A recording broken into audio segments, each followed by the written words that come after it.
नमस्कार दोस्तों, जैसा कि आपको पता है कि हम फिजिक्स को लेकर डेली हम चर्चाएं कर रहे हैं। उसी चर्चा को आगे बढ़ाते हुए आज का हमारा चर्चा का विषय रहेगा सरल सूक्ष्मदर्शी। इससे पहले जो हमारा चैप्टर चल रहा है किरण प्रकाशिकी, उसके हमने लगभग 22 वीडियो देख लिए हैं। उम्मीद है आप सभी ने पढ़ लिए होंगे, लेकिन आपको हिम्मत नहीं आनी है कि ये चैप्टर कब पूरा होगा। दोस्तों, मैं कहना चाहूंगा आपको कि रखो हौसला, वो मंजर भी आएगा, प्यासे के पास चलकर समंदर भी आएगा, थक कर ना बैठ ए मंजिल के मुसाफिर, मंजिल भी मिलेगी और मिलने का मजा भी आएगा। तो आप अपनी स्टडी को कंटिन्यू कीजिएगा। आज हम चर्चा करेंगे दोस्तों सरल सूक्ष्मदर्शी। हम सरल सूक्ष्मदर्शी से पहले दोस्तों एक टर्म है दर्शन कोण, इस पे चर्चा करेंगे। दर्शन कोण कि दर्शन कोण क्या होता है। तो दर्शन कोण का तात्पर्य है दोस्तों किसी भी वस्तु का छोटा या बड़ा दिखाई देना उस वस्तु द्वारा हमारी आंख पर बनने वाले कोण पर निर्भर करता है। कोण का मान जितना ज्यादा होगा वस्तु उतनी ही बड़ी दिखाई देगी। अगर हमारी आंख पर उस वस्तु से कोण कम बन रहा है तो वस्तु छोटी दिखाई देगी। तो दर्शन कोण को किस तरीके से हम परिभाषित करेंगे कि किसी वस्तु का छोटी या बड़ी दिखाई देना उस वस्तु द्वारा हमारी आंख पर बनने वाले कोण पर निर्भर करता है और उस कोण को हम दर्शन कोण कहते हैं। अब हम बात कर रहे हैं दोस्तों सरल सूक्ष्मदर्शी कि सरल सूक्ष्मदर्शी में क्या होता है। तो देखिएगा, सरल सूक्ष्मदर्शी एक नॉर्मली एक उत्तल लेंस होता है। सरल सूक्ष्मदर्शी में एक नॉर्मली उत्तल लेंस होता है दोस्तों। किस प्रकार का लेंस है ये? उत्तल लेंस। इस उत्तल लेंस में मैंने दोस्तों एक मुख्य अक्ष बनाया। ये इस लेंस का मुख्य अक्ष है, ठीक है। इस लेंस में कोई एक ऐसे रेखा खींच देता हूं जहां से हमें किरणों को मोड़ के दिखाना है। ये लेंस का जो मध्य बिंदु है इसको बोलते हैं दोस्तों प्रकाश केंद्र, और इसको हम डिनोट करते हैं दोस्तों ओ से। किससे डिनोट करेंगे हम? ओ से। अब देखिए, सबसे पहले यहां थोड़ा ध्यान दीजिएगा। पहले ये सपोज हमारे पास PQ कोई वस्तु है। ये कोई वस्तु है दोस्तों PQ। ये PQ हमारे पास कोई वस्तु है, इसका नाम दिया P और Q। ये स्पष्ट दर्शन की न्यूनतम दूरी D पर रखी हुई है। ये जो ऑब्जेक्ट है ये हमारी आंख से यहां से कितनी दूरी पर रखी हुई है?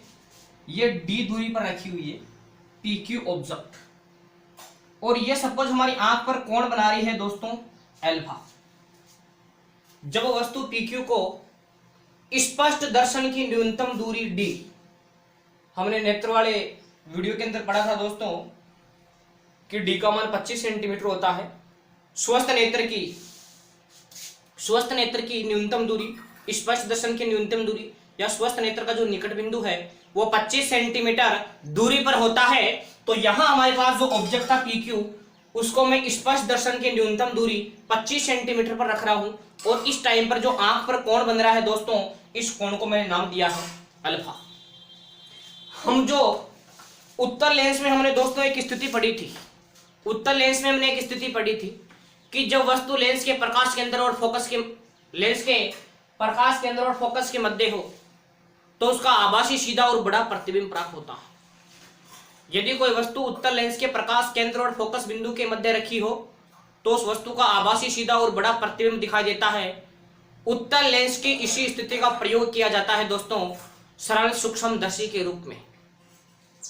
तो बात अगर इसके सिद्धांत की करें कि सरल सूक्ष्मदर्शी का सिद्धांत क्या है, तो सिद्धांत में हमें लिखना है दोस्तों कि जब किसी वस्तु को उत्तल लेंस के प्रकाश केंद्र और फोकस के मध्य रखा जाता है तो उसका आभासी सीधा और बड़ा प्रतिबिंब हमें दिखाई देता है। उत्तल लेंस की इसी स्थिति का प्रयोग सरल सूक्ष्मदर्शी में किया जाता है।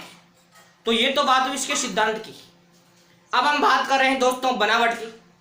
तो बनावट के लिए मैंने सिंपली एक उत्तल लेंस लिया दोस्तों। इस उत्तल लेंस का मैं यहां रख रहा हूं दोस्तों ऑब्जेक्ट, यहां रख रहा हूं मैं दोस्तों ऑब्जेक्ट, और इस ऑब्जेक्ट को नाम दिया मैंने PQ। ये ऑब्जेक्ट है हमारे पास, इस ऑब्जेक्ट को नाम दिया दोस्तों मैंने PQ। तो हमने लेंस से प्रतिबिंब निर्माण का किरण चित्र पहले भी बनाया है कि यदि कोई प्रकाश की किरण मुख्य अक्ष के समांतर आती है तो लेंस से अपवर्तन के पश्चात वो फोकस बिंदु से गुजरना पसंद करती है, इस तरीके से। दूसरा, यदि कोई प्रकाश की किरण सीधा प्रकाश केंद्र से आती है तो बिना विचलित हुए सीधा का सीधा आगे निकल जाती है। इस लेंस का दोस्तों मैं प्रकाश केंद्र जो है वो कहीं यहां मान लेता हूं, इस तरीके से।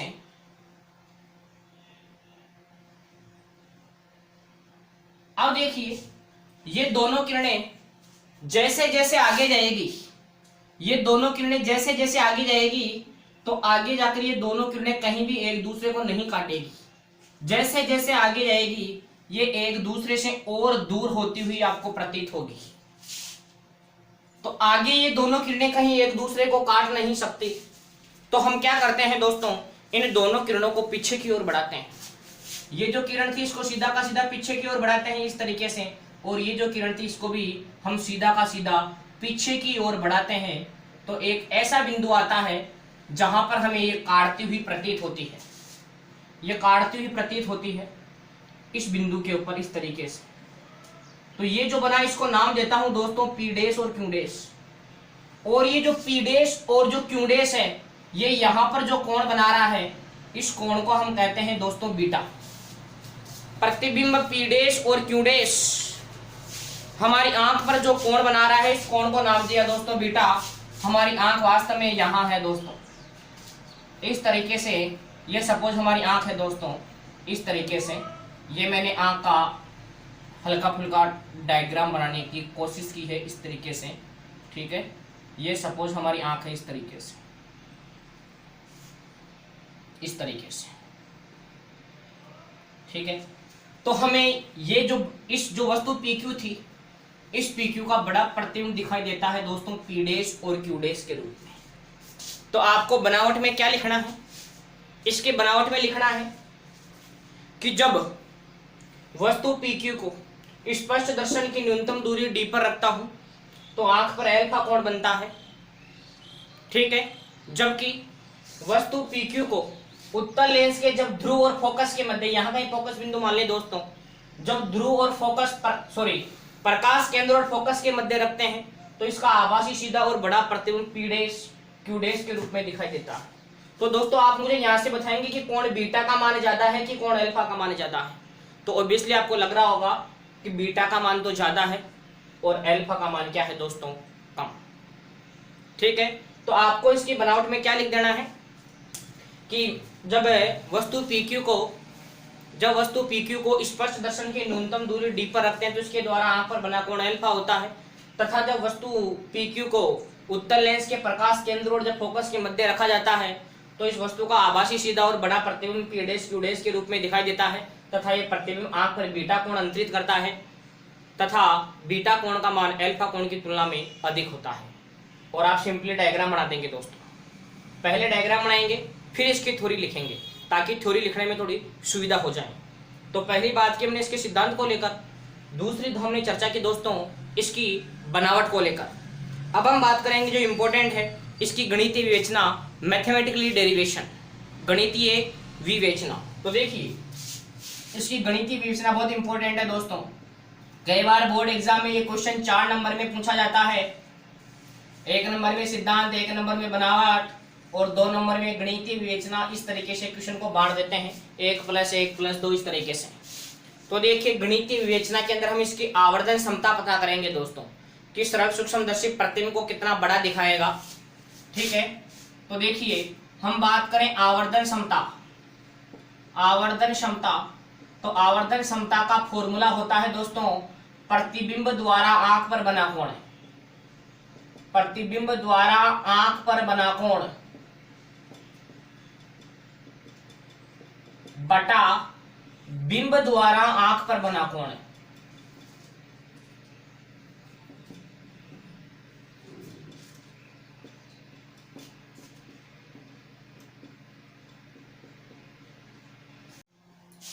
तो देखिए दोस्तों, आवर्धन क्षमता को एम से डिनोट करेंगे। प्रतिबिंब द्वारा आंख पर बना कोण, तो देखिए पी डैश क्यू डैश आंख पर कोण बना रहा है दोस्तों बीटा, अपॉन बिंब, बिंब का मतलब होती है दोस्तों वस्तु, तो वस्तु पी यहाँ कितना कोण बना रही है, इसको हम नाम देंगे एल्फा। दोस्तों आपने पढ़ा होगा कि अल्प कोणों के लिए अगर कोण के मान बहुत ही छोटे हो तो अल्प कोणों के लिए मैं बीटा के स्थान पर लिख सकता हूँ टेन बीटा और एल्फा के स्थान पर लिख सकता हूँ दोस्तों टेन एल्फा। तो यहाँ m बराबर क्या बन जाएगा, ये बन जाएगा दोस्तों टेन बीटा बटा ये बन जाएगा टेन एल्फा। बीटा को रिप्लेस किया टेन बीटा से और एल्फा को रिप्लेस किया टेन एल्फा से। अब देखिए दोस्तों, टेन थीटा का सूत्र होता है लंब बटा आधार। तो यहां से देखिए हमारे पास टेन बीटा का फॉर्मूला क्या बनेगा, टेन बीटा बन जाएगा दोस्तों पी क्यू, टेन बीटा बन जाएगा पी क्यू। और ये वाली जो दूरी है दोस्तों, इस दूरी को हम नाम देंगे u। आपको पता है कि वस्तु की दूरी किससे दर्शाई जाती है, u से दर्शाई जाती है। तो ये वाली जो दूरी है OP, इसको नाम दूंगा मैं क्या, u। तो टेन थीटा होता है लंब बटा आधार, तो लंब का मान थीटा के सामने की भुजा दोस्तों लंब होती है, तो लंब का मान तो हो गया PQ, लंब का मान तो हो गया PQ अपॉन आधार का मान हो गया दोस्तों u। इसी प्रकार से अगर मैं टेन एल्फा को परिभाषित करूं वो लंब बटा आधार से, तो ये बन जाएगा दोस्तों PQ बटा D, ये बन जाएगा दोस्तों PQ अपॉन क्या बन जाएगा दोस्तों D। ठीक है, अब देखिए इसको कह दो समीकरण नंबर 1, इसको कह दो समीकरण नंबर 2, इसको कह दो समीकरण नंबर 3 और इसको कह दो समीकरण नंबर 4।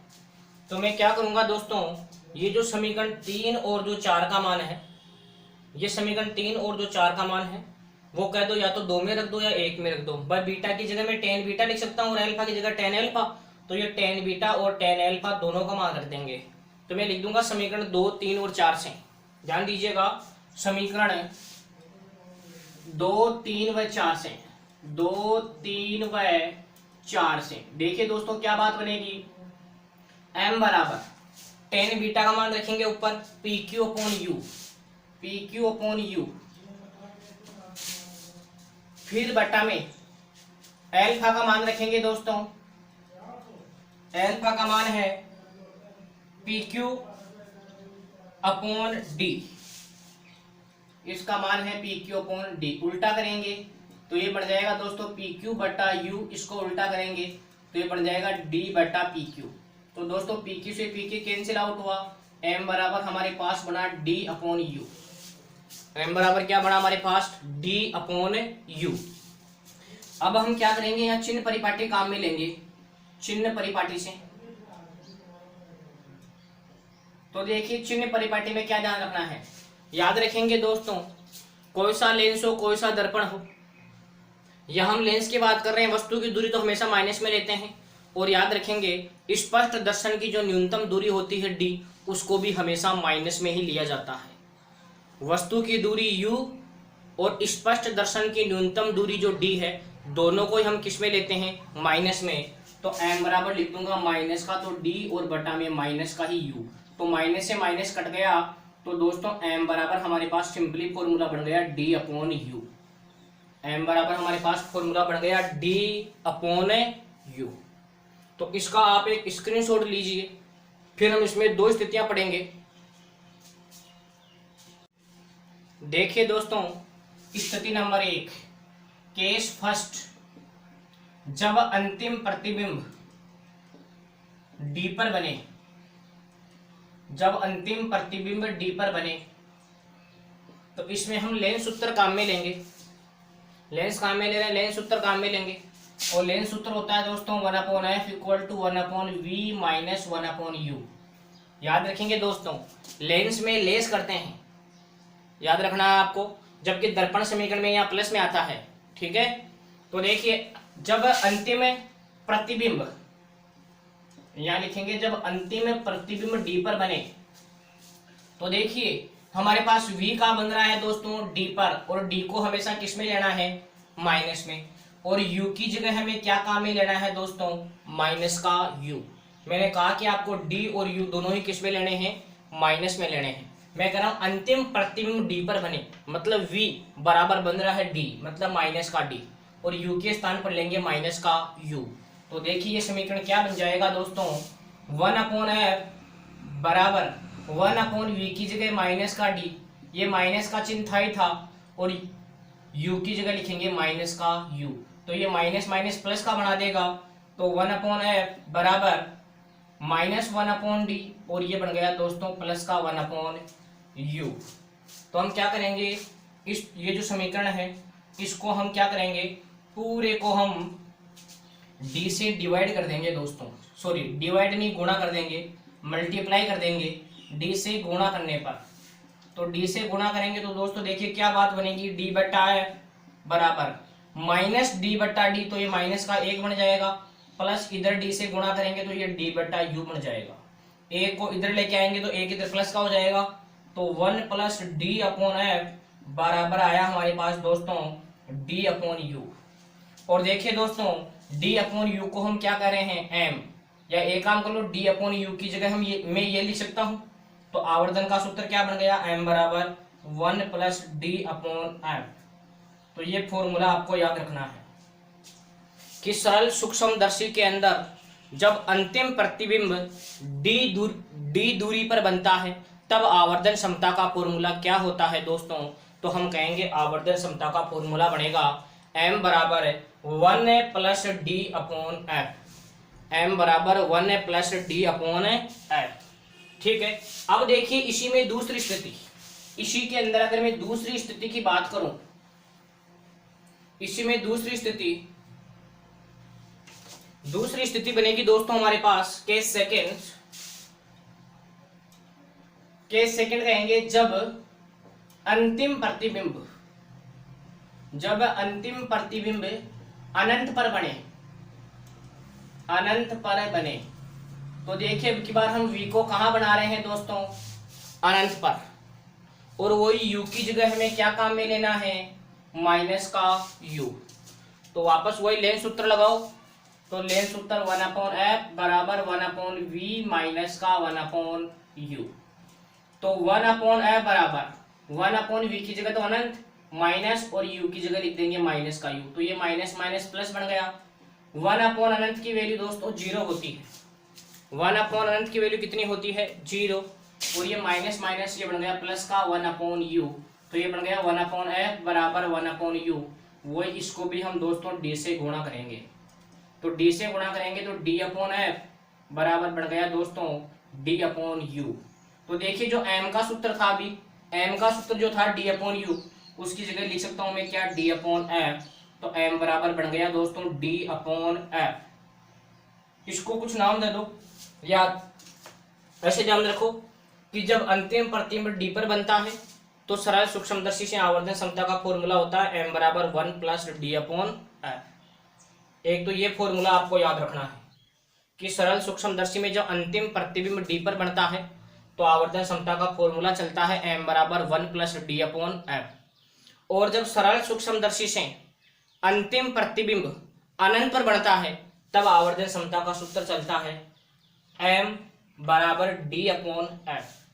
तो आप मुझे बताएंगे दोस्तों आवर्धन क्षमता कहाँ ज्यादा हुई, जब अंतिम प्रतिबिंब d पर बन रहा है तब आवर्धन क्षमता ज्यादा है, या जब अंतिम प्रतिबिंब अनंत पर बन रहा है तब आवर्धन क्षमता ज्यादा है।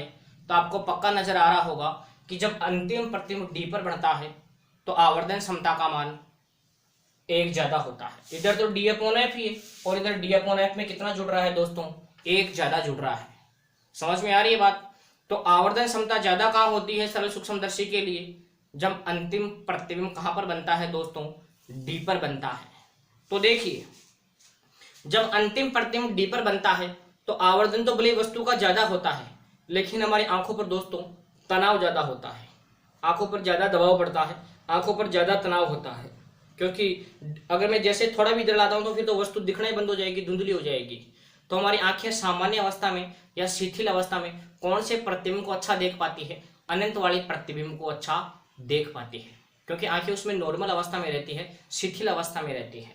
ठीक है, तो आवर्धन भले ही आवर्धन तो जो है वो डी दूरी के लिए ज्यादा होता है, अनंत दूरी के लिए कम होता है, लेकिन हमारी आंखों के लिए अच्छा कौन सा है, जब अंतिम प्रतिबिंब डी पर बने, इस स्थिति में हमारी आंखों पर तनाव नहीं पड़ता है।